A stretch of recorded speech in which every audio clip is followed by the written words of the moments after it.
de Clarice Lispector, A Paixão segundo GH, editora Rocco, ano da primeira edição, 1964.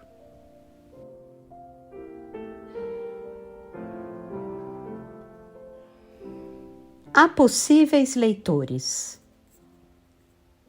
Este livro é como um livro qualquer, mas eu ficaria contente se ele fosse lido apenas por pessoas de alma já formada. Aquelas que sabem que a aproximação do que quer que seja se faz gradualmente e penosamente, atravessando inclusive o oposto daquilo que se vai aproximar.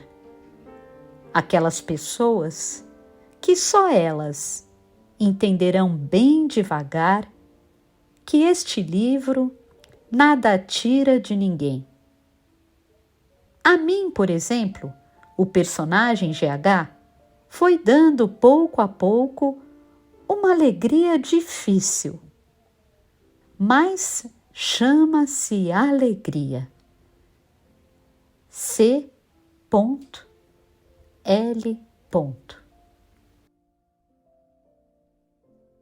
A complete life may be one ending in soulful identification with the non-self, that there is no self to die. Bernard Berenson. Tradução. Uma vida plena pode ser aquela que alcance uma identificação tão completa com o não-eu que não haja mais um eu para morrer. Bernard Berenson.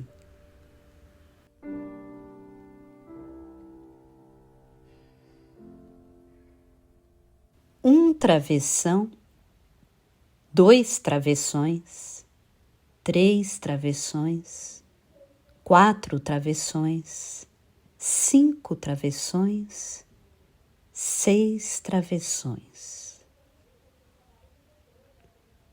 Estou procurando. Estou procurando.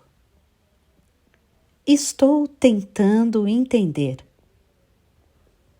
Tentando dar a alguém o que vivi e não sei a quem. Mas não quero ficar com o que vivi. Não sei o que fazer do que vivi. Tenho medo dessa desorganização profunda.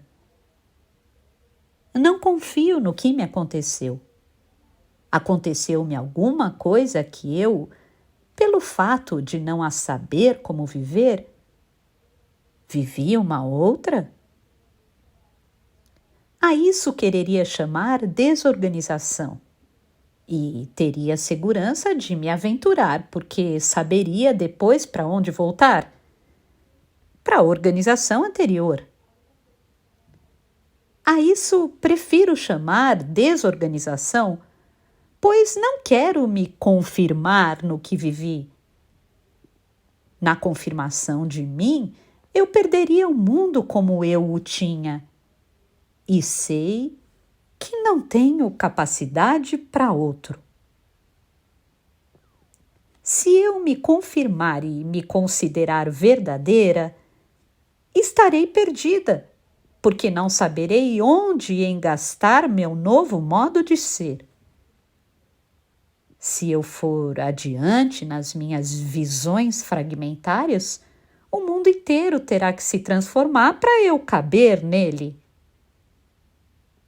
Perdi alguma coisa que me era essencial e que já não me é mais. Não me é necessária, assim como se eu tivesse perdido uma terceira perna que até então me impossibilitava de andar, mas que fazia de mim um tripé estável. Essa terceira perna eu perdi e voltei a ser uma pessoa que nunca fui. Voltei a ter o que nunca tive, apenas as 2 pernas. Sei que somente com 2 pernas é que posso caminhar. Mas a ausência inútil da terceira me faz falta e me assusta. Era ela que fazia de mim uma coisa encontrável por mim mesma e sem sequer precisar me procurar. Estou desorganizada porque perdi o que não precisava? Nesta minha nova covardia? Covardia é o que de mais novo já me aconteceu. É a minha maior aventura. Essa minha covardia é um campo tão amplo que só a grande coragem me leva a aceitá-la. Na minha nova covardia, que é como acordar de manhã na casa de um estrangeiro, não sei se terei coragem de simplesmente ir. É difícil perder-se. É tão difícil que provavelmente arrumarei depressa um modo de me achar, mesmo que achar-me seja de novo a mentira de que vivo. Até agora, achar-me era já ter uma ideia de pessoa e nela me engastar. Nessa pessoa organizada eu me encarnava e nem mesmo sentia o grande esforço de construção que era viver. A ideia que eu fazia de pessoa vinha de minha terceira perna, daquela que me plantava no chão. Mas e agora? Estarei mais livre? Não. Sei que ainda não estou sentindo livremente, que de novo penso, porque tenho por objetivo achar, e que por segurança chamarei de achar o momento em que encontrar um meio de saída. Por que não tenho coragem de apenas achar um meio de entrada? Sei que entrei sim, mas assustei-me porque não sei para onde dá essa entrada. E nunca antes eu me havia deixado levar, a menos que soubesse para o quê. Ontem, no entanto, perdi durante horas e horas a minha montagem humana. Se tiver coragem, eu me deixarei continuar perdida. Mas tenho medo do que é novo e tenho medo de viver o que não entendo. Quero sempre ter a garantia de pelo menos estar pensando que entendo. Não sei me entregar à desorientação.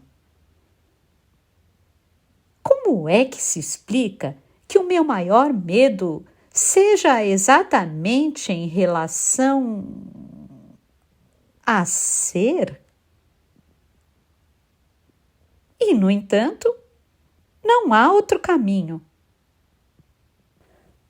Como se explica que o meu maior medo seja exatamente o de ir vivendo o que for sendo? Como é que se explica que eu não tolere ver só porque a vida não é o que eu pensava e sim outra? Como se antes eu tivesse sabido o que era. Por que é que ver é uma tal desorganização? E uma desilusão. Mas desilusão de quê? Se, sem ao menos sentir, eu mal devia estar tolerando minha organização apenas construída? Talvez desilusão seja o medo de não pertencer mais a um sistema. No entanto, se deveria dizer assim: ele está muito feliz porque finalmente foi desiludido. O que eu era antes não me era bom. Mas era desse não bom que eu havia organizado o melhor. A esperança. De meu próprio mal, eu havia criado um bem futuro. O medo agora é que meu novo modo não faça sentido?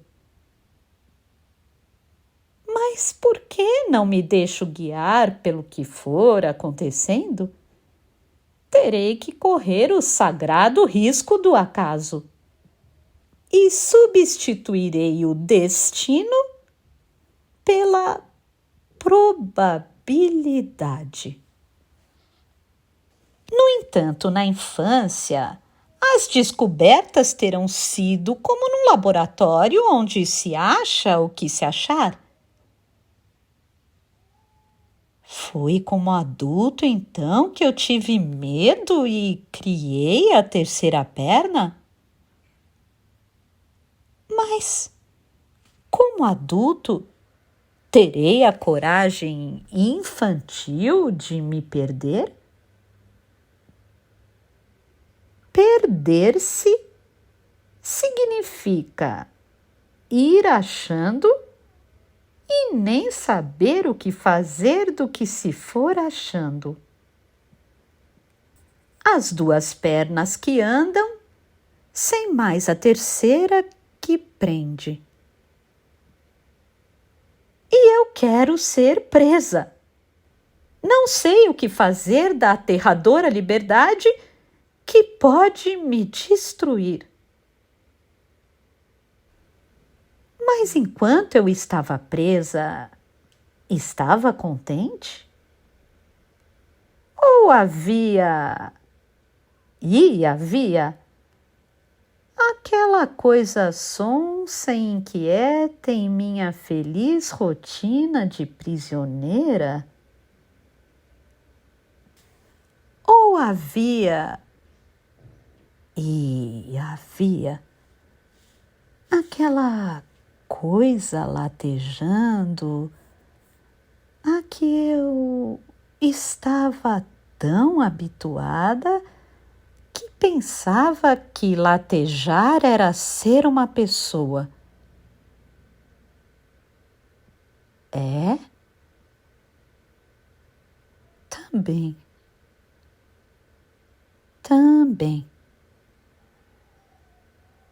Fico tão assustada quando percebo que durante horas perdi minha formação humana. Não sei se terei uma outra para substituir a perdida.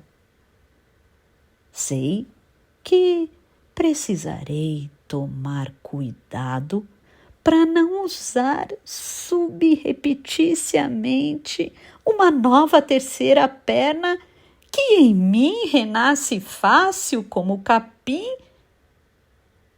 E essa perna protetora chamar de uma verdade. Mas é que também não sei que forma dar ao que me aconteceu. E sem dar uma forma, nada me existe. E se a realidade é mesmo que nada existiu? Quem sabe nada me aconteceu. Só posso compreender o que me acontece, mas só acontece o que eu compreendo. Que sei do resto? O resto não existiu. Quem sabe nada existiu. Quem sabe me aconteceu apenas uma lenta e grande dissolução? e que minha luta contra essa desintegração está sendo esta: a de tentar agora dar-lhe uma forma? Uma forma contorna o caos. Uma forma dá construção à substância amorfa. A visão de uma carne infinita é a visão dos loucos. Mas, se eu cortar a carne em pedaços e distribuí-los pelos dias e pelas fomes, então ela não será mais a perdição e a loucura. Será de novo a vida humanizada. A vida humanizada. Eu havia humanizado demais a vida. Mas como faço agora? Devo ficar com a visão toda, mesmo que isso signifique ter uma verdade incompreensível? Ou dou uma forma ao nada, e este será o meu modo de integrar em mim a minha própria desintegração? Mas estou tão pouco preparada para entender. Antes, sempre que eu havia tentado, meus limites me davam uma sensação física de incômodo. Em mim, qualquer começo de pensamento esbarra logo com a testa. Cedo fui obrigada a reconhecer, sem lamentar, os esbarros de minha pouca inteligência. E eu desdizia o caminho. Sabia que estava fadada a pensar pouco. Raciocinar me restringia dentro de minha pele. Como, pois, inaugurar agora em mim o pensamento? E talvez só o pensamento me salvasse. Tenho medo da paixão.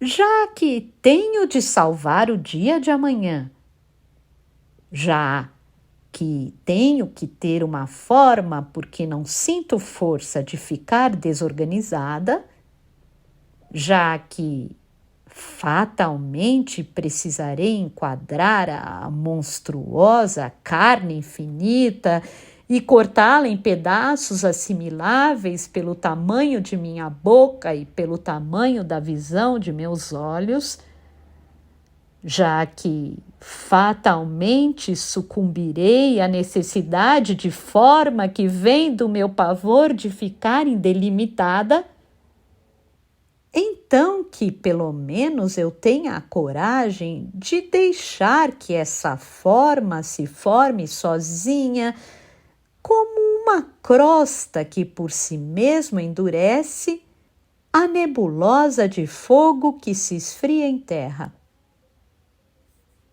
E que eu tenha a grande coragem de resistir à tentação de inventar uma forma. Esse esforço seria facilitado se eu fingisse escrever para alguém. Esse esforço que farei agora por deixar subir à tona um sentido, qualquer que seja, esse esforço seria facilitado se eu fingisse escrever para alguém. Mas receio começar a compor para poder ser entendida pelo alguém imaginário. Receio começar a fazer um sentido com a mesma mansa loucura que até ontem era o meu modo sadio de caber num sistema.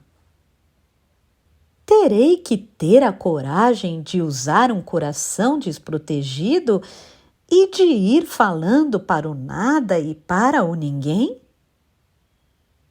Assim como uma criança pensa para o nada. e correr o risco de ser esmagada pelo acaso. Não compreendo o que vi, e nem mesmo sei se vi, já que meus olhos terminaram não se diferenciando da coisa vista.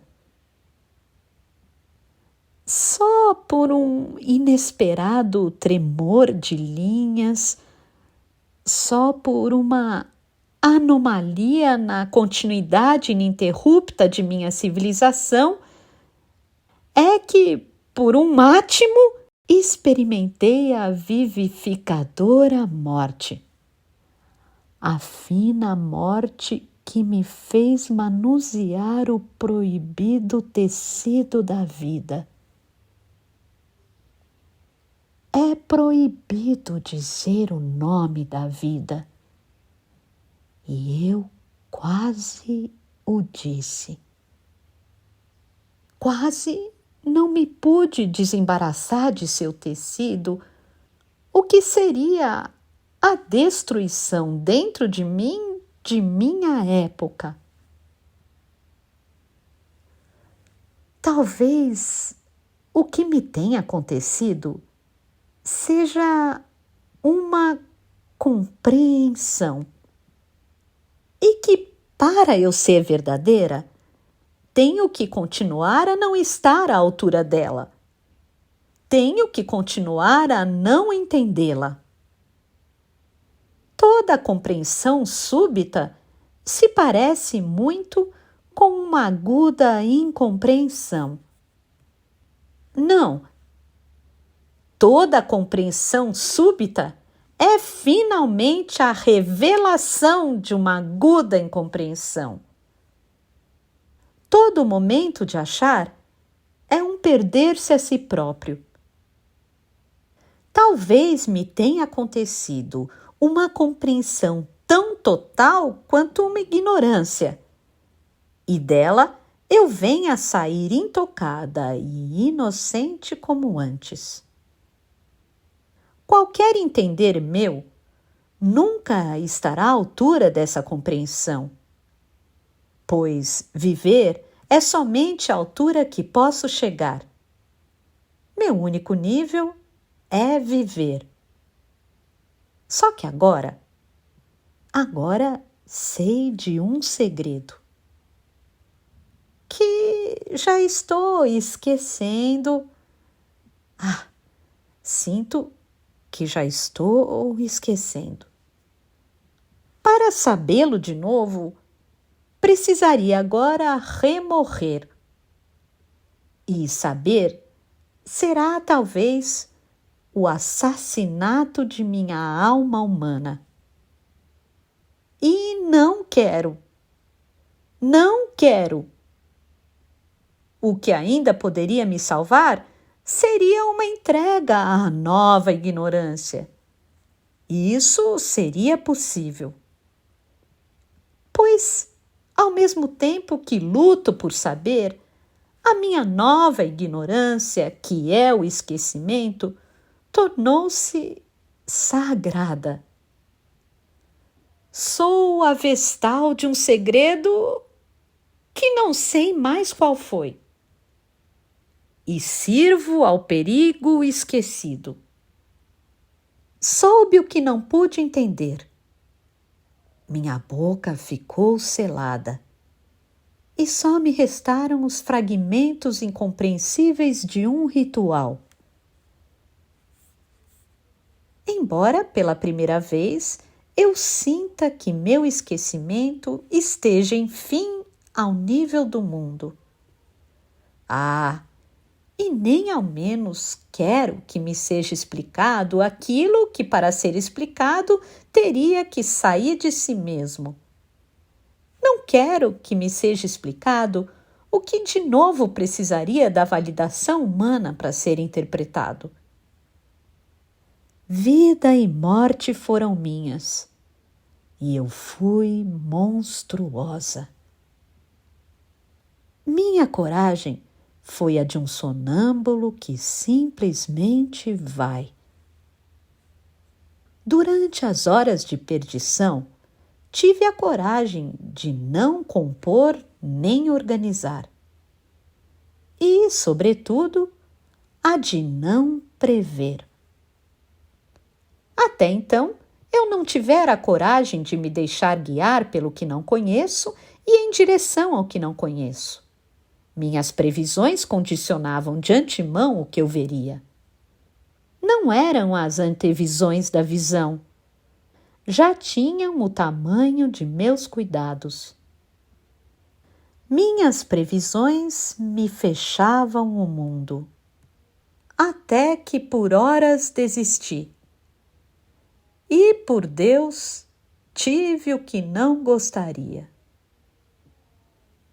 Não foi ao longo de um vale fluvial que andei.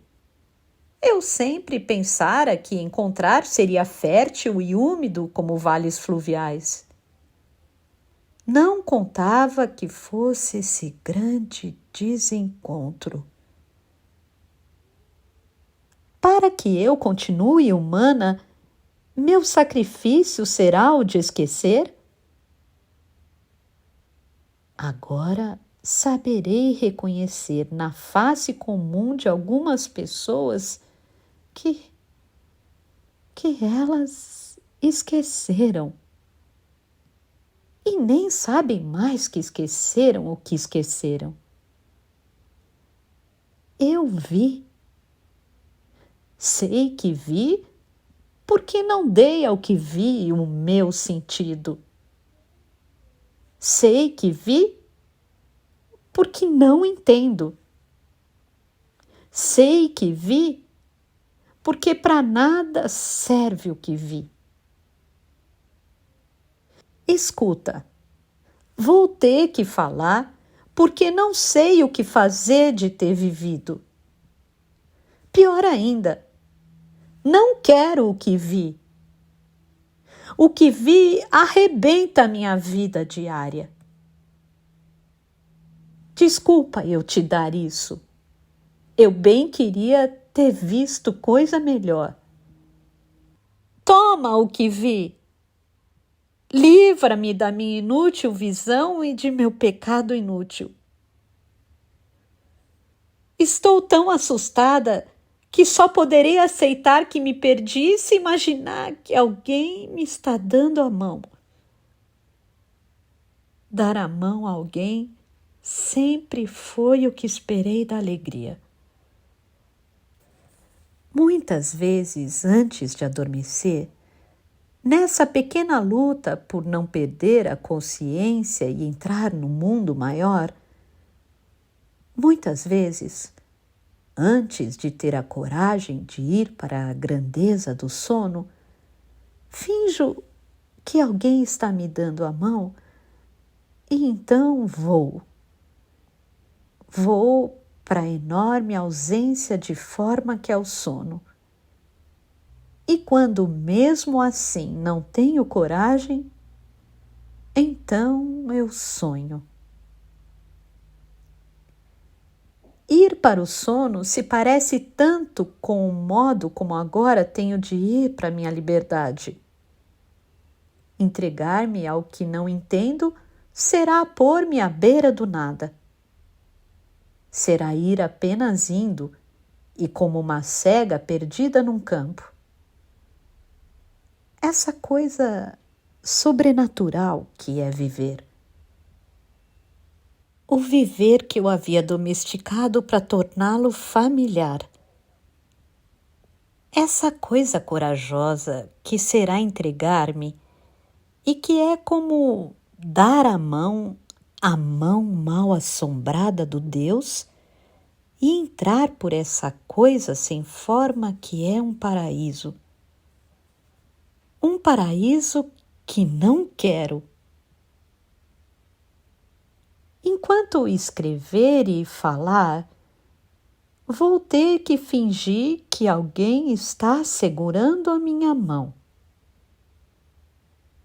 Ou, pelo menos no começo, só no começo. Logo que puder dispensá-la, irei sozinha. Por enquanto, preciso segurar esta tua mão. Mesmo que não consiga inventar teu rosto e teus olhos e tua boca. Mas, embora decepada, esta mão não me assusta. A invenção dela vem de tal ideia de amor como se a mão estivesse realmente ligada a um corpo que, se não vejo, é por incapacidade de amar mais. Não estou à altura de imaginar uma pessoa inteira, porque não sou uma pessoa inteira. E como imaginar um rosto se não sei de que expressão de rosto preciso? Logo que puder dispensar tua mão quente, irei sozinha e com horror. O horror será a minha responsabilidade até que se complete a metamorfose e que o horror se transforme em claridade. Não a claridade que nasce de um desejo de beleza e moralismo, como antes mesmo, sem saber, eu me propunha, mas a claridade natural do que existe. E é essa claridade natural o que me aterroriza. Embora eu saiba que o horror sou eu diante das coisas. Por enquanto estou inventando a tua presença, como um dia também não saberei me arriscar a morrer sozinha. Morrer é do maior risco. Não saberei passar para a morte e pôr o primeiro pé na primeira ausência de mim. Também nessa hora última, e tão primeira, inventarei a tua presença desconhecida e contigo começarei a morrer até poder aprender sozinha a não existir. E então eu te libertarei. Por enquanto eu te prendo, e tua vida desconhecida e quente está sendo a minha única íntima organização. Eu que sem a tua mão me sentiria agora solta no tamanho enorme que descobri. No tamanho da verdade? Mas é que a verdade nunca me fez sentido. A verdade não me faz sentido. É por isso que eu a temia e a temo. Desamparada, eu te entrego tudo, para que faças disso uma coisa alegre. Por te falar, eu te assustarei e te perderei? Mas se eu não falar, eu me perderei. E por me perder, eu te perderia. A verdade não faz sentido. A grandeza do mundo me encolhe. Aquilo que provavelmente pedi e finalmente tive, veio, no entanto, me deixar carente como uma criança que anda sozinha pela terra. Tão carente que só o amor de todo o universo por mim poderia me consolar e me cumular. Só um tal amor que a própria célula ovo das coisas vibrasse com o que estou chamando de um amor. Daquilo a que, na verdade, apenas chamo, mas sem saber-lhe o nome. Terá sido o amor o que vi? Mas que amor é esse tão cego como o de uma célula ovo? Foi isso? Aquele horror? Isso era o amor? Amor tão neutro que... Não quero ainda me falar. Falar agora seria precipitar um sentido como quem depressa se imobiliza na segurança paralisadora de uma terceira perna. Ou estarei apenas adiando começar a falar? Por que não digo nada e apenas ganho tempo? Por medo. É preciso coragem para me aventurar numa tentativa de concretização do que sinto. É como se eu tivesse uma moeda e não soubesse em que país ela vale. Será preciso coragem para fazer o que vou fazer. Dizer.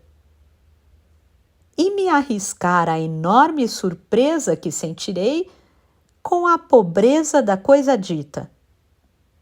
Mal a direi e terei que acrescentar: não é isso. Mas é preciso também não ter medo do ridículo. Eu sempre preferi o menos ao mais por medo também do ridículo. É que há também o dilaceramento do pudor. Adio a hora de me falar. Por medo? E porque não tenho uma palavra a dizer. Não tenho uma palavra a dizer. Por que não me calo, então? Mas se eu não forçar a palavra, a mudez me engolfará para sempre em ondas. A palavra e a forma serão a tábua onde boiarei sobre os vagalhões de mudez. E se estou adiando começar, é também porque não tenho guia. O relato de outros viajantes, poucos fatos me ofereceram a respeito da viagem. Todas as informações são terrivelmente incompletas. Sinto que uma primeira liberdade está pouco a pouco me tomando. Pois nunca até hoje temi tão pouco a falta de bom gosto. Escrevi vagalhões de mudez, o que antes eu não diria porque sempre respeitei a beleza e a sua moderação intrínseca. Disse vagalhões de mudez? Meu coração se inclina humilde e eu aceito. Terei, enfim, perdido todo um sistema de bom gosto? Mas será este o meu ganho único? Quanto eu devia ter vivido presa para sentir-me agora mais livre somente por não recear mais a falta de estética. Ainda não pressinto o que mais terei ganho. Aos poucos, quem sabe, irei percebendo. Por enquanto, o primeiro prazer tímido que estou tendo é o de constatar que perdi o medo do feio. E essa perda é de uma tal bondade, é uma doçura. Quero saber o que mais ao perder eu ganhei. Por enquanto não sei. Só ao me reviver é que vou viver. Mas como me reviver se não tenho uma palavra natural a dizer? Terei que fazer a palavra como se fosse criar o que me aconteceu? Vou criar o que me aconteceu, só porque viver não é relatável. Viver não é vivível. Terei que criar sobre a vida e sem mentir. Criar, sim. Mentir, não. Criar não é imaginação. É correr o grande risco de se ter a realidade. Entender é uma criação, meu único modo. Precisarei, com esforço, traduzir sinais de telégrafo. Traduzir o desconhecido para uma língua que desconheço. E sem sequer entender para que valem os sinais. Falarei nessa linguagem sonâmbula que, se eu estivesse acordada, não seria linguagem. Até criar a verdade do que me aconteceu. Será mais um grafismo que uma escrita, pois tento mais uma reprodução do que uma expressão. Cada vez preciso menos me exprimir. Também isto perdi? Não, mesmo quando eu fazia esculturas, eu já tentava apenas reproduzir, e apenas com as mãos. Ficarei perdida entre a mudez dos sinais? Ficarei, pois sei como sou. Nunca soube ver sem logo precisar mais do que ver. Sei que me horrorizarei como uma pessoa que fosse cega e enfim abrisse os olhos e enxergasse... Mas enxergasse o quê? Um triângulo mudo e incompreensível. Poderia essa pessoa não se considerar mais cega só por estar vendo um triângulo incompreensível? Eu me pergunto, se eu olhar a escuridão com uma lente, verei mais que a escuridão? A lente não devassa a escuridão, apenas a revela ainda mais. E se eu olhar a claridade com uma lente, com um choque verei apenas a claridade maior. Enxergarei, mas estou tão cega quanto antes, porque enxergarei um triângulo incompreensível. A menos que eu também me transforme no triângulo que reconhecerá no incompreensível triângulo a minha própria fonte e repetição. Estou adiando. Sei que tudo o que estou falando é só para adiar. Adiar o momento em que terei que começar a dizer, sabendo que nada mais me resta dizer. Estou adiando o meu silêncio.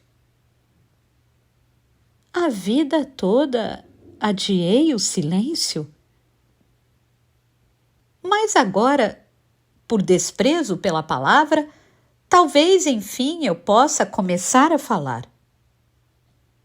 Os sinais de telégrafo. O mundo eriçado de antenas e eu captando o sinal. Só poderia fazer a transcrição fonética. Há 3.000 anos desvairei-me e o que restaram foram fragmentos fonéticos de mim. Estou mais cega do que antes. Vi, sim, vi e me assustei com a verdade bruta de um mundo cujo maior horror é que ele é tão vivo que, para admitir que estou tão viva quanto ele, e minha pior descoberta é que estou tão viva quanto ele, terei que alçar minha consciência de vida exterior a um ponto de crime contra a minha vida pessoal. Para a minha anterior moralidade profunda, minha moralidade era o desejo de entender, e como eu não entendia, eu arrumava as coisas. Foi só ontem e agora que descobri que sempre fora profundamente moral. Eu só admitia a finalidade. Para minha profunda moralidade anterior, eu ter descoberta que estou tão cruamente viva quanto essa crua luz que ontem aprendi, para aquela minha moralidade, a glória dura de estar viva é o horror. Eu antes vivia de um mundo humanizado, mas o puramente vivo derrubou a moralidade que eu tinha. É que um mundo todo vivo tem a força de um inferno.